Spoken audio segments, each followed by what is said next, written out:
দাম বাড়ার পর বাজারে সরবরাহ বেড়েছে বোতলজাত সয়াবিন তেলের। নতুন দাম অনুযায়ী প্রতি লিটার বোতলজাত সয়াবিন বিক্রি হচ্ছে ১৭৫ টাকায়।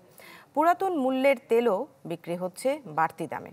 ক্রেতারা বলছেন, উচ্চ মূল্যের বাজারে নতুন করে তেলের দাম বৃদ্ধিতে চাপ বেড়েছে তাদের উপর। আর ব্যবসায়ীরা বলছেন, কোম্পানির কারসাজিতে বাজারে তেলের কৃত্রিম সংকট তৈরি করে সুবিধা নিয়েছেন তারা।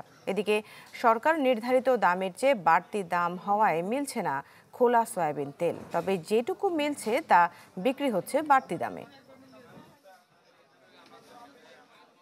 সরকার মন চাইলে দাম বাড়াইলো, মন চাইলে কমালো। সরকারের মূল্য তো কোনো ঠিক নেই। চালের দাম বলে দিচ্ছে 60 টাকা, নিচে 70 টাকা। আলুর দাম বলে দিচ্ছে 50 টাকা, নিচে 80 টাকা। রেট যেটা বলতেছে আমাদের ওইটাই দিতে হচ্ছে, না হলে পাচ্ছি না। এখন আগের আর পরের নাই, আগের রেটের মাল নতুন রেটে করে বিক্রি করতেছে।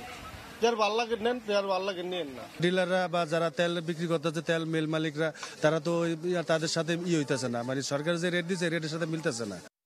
বছর শেষের খুশি নগদে হবে বেশি। নগদ পেমেন্টে নির্দিষ্ট ক্যাটাগরির কেনাকাটায় ৩০০ টাকা পর্যন্ত ক্যাশব্যাক।